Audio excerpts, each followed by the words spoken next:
عليكم شكرا شو اخباركم؟ معكم معلم قناة مملكة الالعاب. رجعنا لكم اليوم فيديو جديد وحلقة جديدة. وفيديونا اليوم فيديو مختلف عن باقي الفيديوهات، يعني في هذا الفيديو راح نجرب لعبة جديدة أول مرة تدخل على القناة، وهي لعبة Egg of History. فقبل ما نبلش لا تنسون زر اللايك وتشتركون معنا بالقناة واستمتعوا بالفيديو.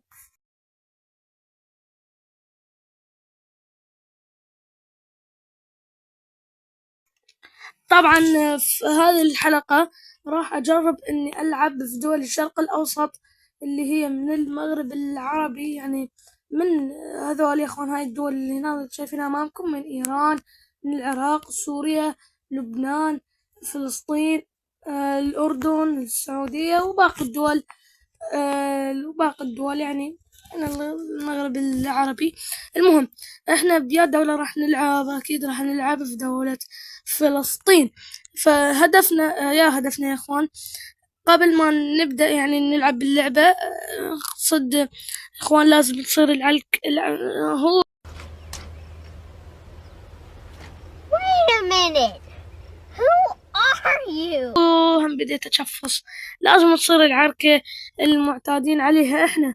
فقبل ما نبدأ يعني ندوس بلاي، هاي الكلمة مال البلاي راح تظهر لكم ايد.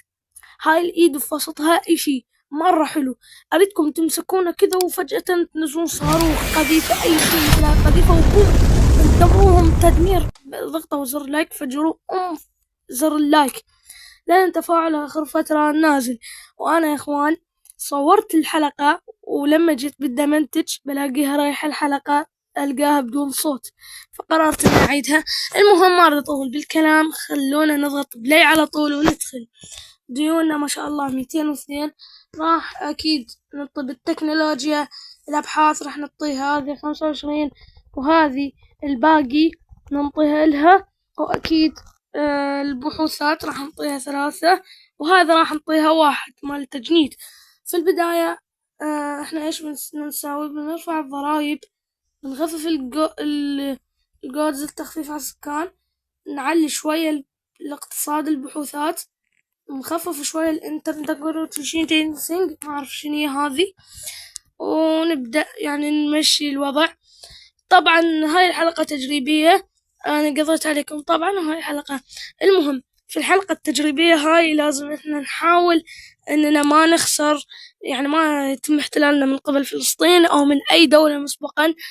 فحلو، بدأ يدخل لنا دخل، وهذا الإشي حلو، يعني أقدر أسوي خطتي، واللي هي إنه بنبدأ يعني ببناء المصانع. هاي إن شاء الله خطة حلوة لأن راح ترفع الاقتصاد. فحلو حلو، مشي مشي مشي مشي الدولة. طبعا أنا من البداية راح أعلن الحرب على إسرائيل. إخوان ما بدي أكرر غلطتي وأعلن الحرب على إسرائيل، لأن في ذيك الحلقة يعني بس أعلنت الحرب على إسرائيل ألقى هنا 2000 جندي منتظريني، وهنا ما أعرف صار فجأة 3000 هنا، ما أعرف إيش، وخسرت وطلبت الفزعة من العراق. قام إسرائيل جلدت العراق، مش العراق اللي جلد إسرائيل. المهم خليها ذيك الحلقة راحت انحذفت يا اخوان الحلقة ذيك. المهم احب اعتذر لكم يعني على السحبة، كل مرة اقول لكم ارجع وارجع ما اعرف ايش، وبالتالي اسحب، ولكن يا اخوان ايش اساوي.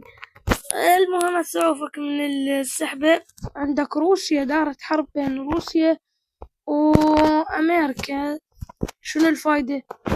يلا اخوان اقدر احرك العالم، بس خلونا اطلب من العراق هاجم لي على الأردن. أخواننا في الأردن لا تزعلون، العراق اللي هجم عليهم نوحده.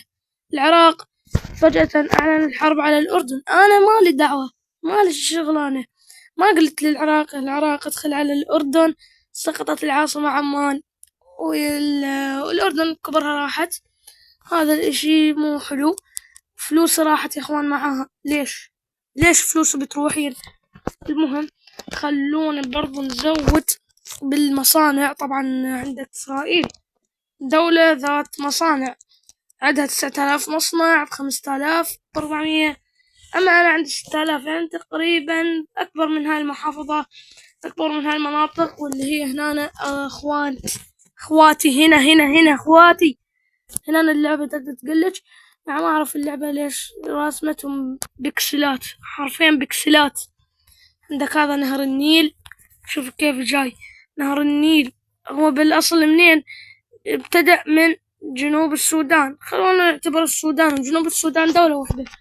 ابتدأ في السودان وفجأة ثاني ابتدأ يتحفر، ما أعرف إيش، كذا كذا كذا كذا كذا ابتدأ يتحفر، وبالنهاية دخل مصر من هاي المنطقة الحدودية، وظل ينبع هنا في البحر اللي اسمه المهم اكتملت الحرب. فلوسي قاعدة تروح يا اخوان، انا اسوي اشياء يعني انا ما بعرف بروحي. طبعا يا اخوان مدة الحلقة هي راح تكون 10 دقايق، لان صراحة ما اريد اطول. اذا يا اخوان عجبتكم اللعبة هذه، ليش لا اسوي سلسلة انتم تختارونها، من سلسلة العراق او النهضة بسوريا او لبنان او حتى فلسطين، سوى مقطع، او السعودية او ايجيبشن او ليبيا او الجزائر او المغرب. طبعا المغرب خلونا نندس المغرب. يا المغرب انت ليش متقسمة اثنين؟ يلا يلا هاجم عليهم. فحلو، المغرب هاجمت على الصحراء المغربية، يعني الصحراء الغربية مع الصحراء المغربية ماكو فرق، ومغرب رجعت مثل ما كانت. فموريتانيا راح تزعل من المغرب، فايش راح تساوي؟ راح تروح تعلن الحرب على السنغال. حرفيا السيناريوهات مال أمها داعي، ولكن دخلت حرب بين السنغال ومالي. المهم دارت الحرب وفازت السنغال، يعني بالرغم من انه مالي هي اللي معلن الحرب. المهم خلونا نزود برضو بالهذا حلو علشان بدي اطور الاقتصاد. فيا اخوان انا هاي الحلقة الصراحة يعني ما اعرف اذا راح تجيب تفاعل او لا. اذا جاب والسؤال بعده، اذا جاب التفاعل راح افرح، واذا ما جاب التفاعل ايش اسوي؟ يعني فوق المونتاج الاسطوري اللي قاعد اسوي لكم انتم ما توافقون. حلو. طبعا راح تشتعل الحرب هنا. يلا اديتر خلينا كذا نار حول المناطق هذه وحرب. اوكي طبعا دارت الحرب، الاديتر ان شاء الله ما قصر حط لنا هذه. انتهت الحرب، اديتر وخر الهاي. ابا لازم انك تطلع فجأة شاشة سوداء تدمر ما اعرف ايش. العراق ديكلير وور.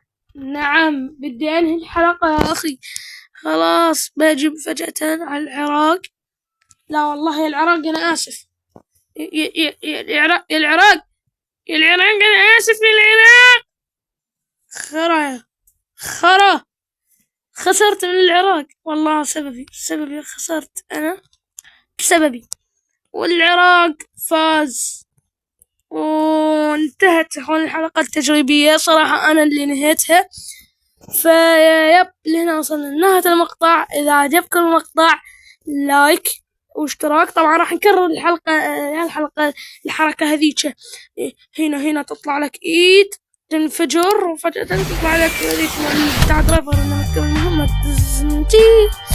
نتمنى المنتج راح يحطها لك بعد ما راح يتم تفجير الصاروخ بعد ما تفجر زر اللايك. المهم هلا خياطة طلعت وراحت. يب انتهت حلقتنا لهذا اليوم، وطابت سهرتنا، ومع السلامة.